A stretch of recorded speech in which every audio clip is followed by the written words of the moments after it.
A special thank you to each of our subscribers who make this channel possible. Here's today's story. In a significant ruling that has implications for the upcoming presidential election, Fulton County Superior Court Judge Robert McBurney has blocked a last-minute initiative from the Georgia State Election Board that aimed to implement a hand count of ballots across local precincts on Election Day. The decision came just as early voting began in the state, marking a pivotal moment in the electoral process.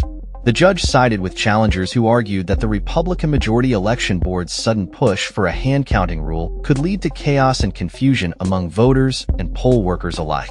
Judge McBurney described the timing of the rule as too much, too late, emphasizing the potential for administrative disarray if poll workers were required to manually count millions of ballots without adequate training or preparation. The ruling was confirmed by Gerald Griggs, president of the Georgia NAACP, who shared the news on social media. The hand count rule, passed in September by a narrow 3-2 vote among state election board members, was seen as a controversial measure that could undermine public confidence in the electoral process. McBurney expressed concern that the implementation of such a rule, so close to Election Day, would introduce unnecessary uncertainty and disorder, particularly in a climate already fraught with tensions stemming from the events of January 6th.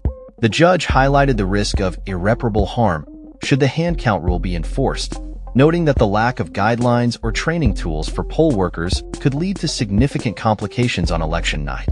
The state election board, which has faced criticism from both sides of the political aisle, argued that the hand count was necessary to ensure the accuracy of the election results by matching machine counts with manual tallies.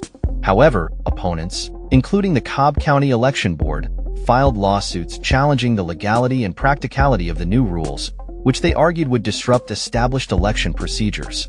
During a hearing, attorneys representing the Cobb County Board emphasized that the late introduction of the hand count requirement would not allow sufficient time for staffing adjustments or training, potentially leading to voter confusion and discouragement. They referenced a memorandum from Georgia's Attorney General, which warned that changing election rules so close to the election could negatively impact voter turnout.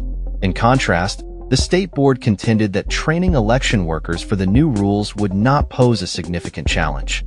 The ruling has been welcomed by Democratic leaders, who view it as a victory for electoral integrity.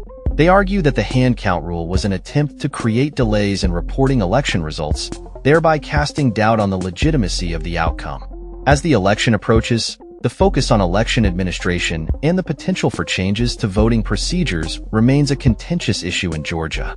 Judge McBurney's ruling comes amid a busy week of election-related cases, as he also addressed the requirement for election officials to certify results despite concerns about potential fraud.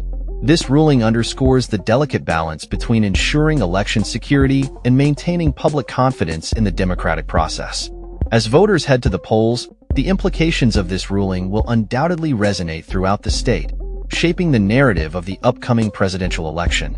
With Election Day just around the corner, all eyes will be on Georgia as it navigates the complexities of a contentious electoral landscape, highlighting the ongoing struggles over voting rights and election integrity in the United States.